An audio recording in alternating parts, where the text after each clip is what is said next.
NSIT, a place to imagine, invent and inspire. NSIT, Amhara, Bihta, Patna.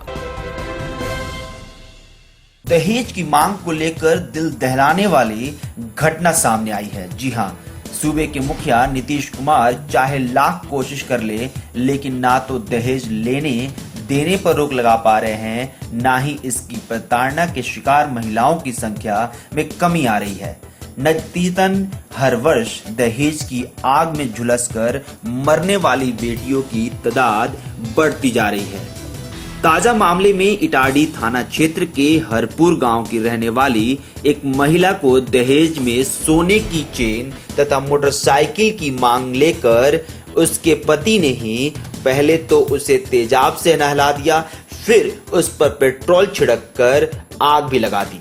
यह सब कुछ करने के बाद आरोपी आराम से निकल भागा। घटना के संदर्भ में मिली जानकारी के मुताबिक डुमराव थाना क्षेत्र के रजडीहा गांव की रहने वाली सीमा की शादी उसकी विधवा मां के द्वारा इटारसी थाना क्षेत्र के हरपुर के स्वर्गीय छत्रपति यादव के पुत्र हरेंद्र यादव से करवाई गई थी।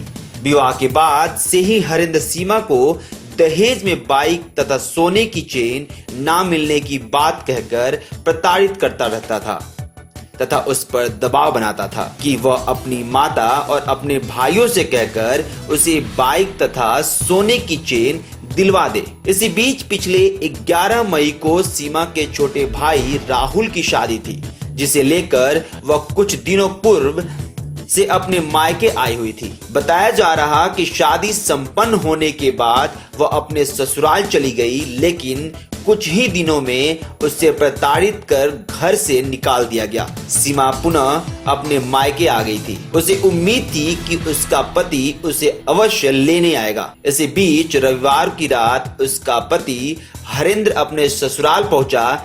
हालांकि उसकी नीयत बेहद ही खौफनाक कदम उठाने की थी। वह दबे पांव अपनी पत्नी सीमा के कमरे में पहुंचा तथा सोई अवस्था में ही पहले उसे तेजाब से नहला दिया तथा फिर उस पर पेट्रोल छिड़ककर आग लगा दी। इस घटना के बाद शोरगुल सुनकर घर वाले जागे तब तक आरोपी भाग चुका था।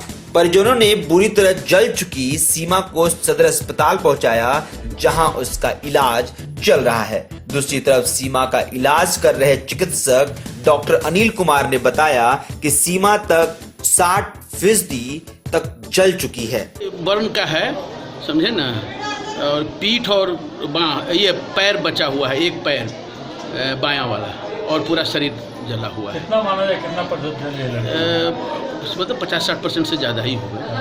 ठीक नहीं है। हाँ नहीं, ये गंभीर होता है, 50% से ऊपर गंभीर होता है। किस चीज़ से हमला हुआ है सर? ये तो बर्न इंजरी है, अब तो इन्वेस्टिगेशन होगा, है ना। अभी तो हम तो अभी देखे हैं। मामला तेजाब से जुड़ा है सर, पता? हाँ, बता रहा है, लोग की हिस्ट्री दिया है कि पेट्रोल और तेजाब दोनों से उसको जलाया गया। मामले की जांच के लिए पहुंची पुलिस ने भी मामले की पड़ताल शुरू कर दी है। हालांकि आरोपित अभी भी पकड़ से बाहर है। पहले डुमराव थाना की एक महिला के संबंध में जब पता चला कि उनको तेजाब से जला दिया गया, अभी वो सदर हॉस्पिटल में एडमिट हैं और अभी उनकी हालत कंट्रोल में है। इस संबंध में पुलिस को जैसे ही सूचना मिली है तो त्वरित कार्रवाई करते हुए छापा मारने का आदेश दिया गया है। और अभी तक वहाँ पे जो महिला जिन पे आरोप लगाई है, अपने पति पे आरोप लगाई, पति के घर में छापा पड़ रहा है और बहुत जल्द गिरफ्तारी का सूचना। दहेज प्रताड़ना से जुड़ा हुआ मामला है। महिला ने जैसा बयान दिया है उसके अकॉर्डिंग तो दहेज से ही जुड़ा हुआ मामला लग रहा है। क्या आप जानते हैं कि घर बैठे आप अपनी स्वास्थ्य समस्याओं का सलूशन पा सकते हैं स्वास्थ्य केयर मोबाइल ऐप के द्वारा। अधिक जानकारी के लिए आप संपर्क कर सकते हैं। हमारे फोन नंबर्स हैं 9472981111, 9472982222। स्वास्थ्य care app, solution at your finger tips. यहाँ पड़ती है भविष्य की मजबूत नींव। हम मिलकर बनाते हैं बेहतर कल। गोपाल नारायण सिंह यूनिवर्सिटी, आपके बेहतर कल के लिए।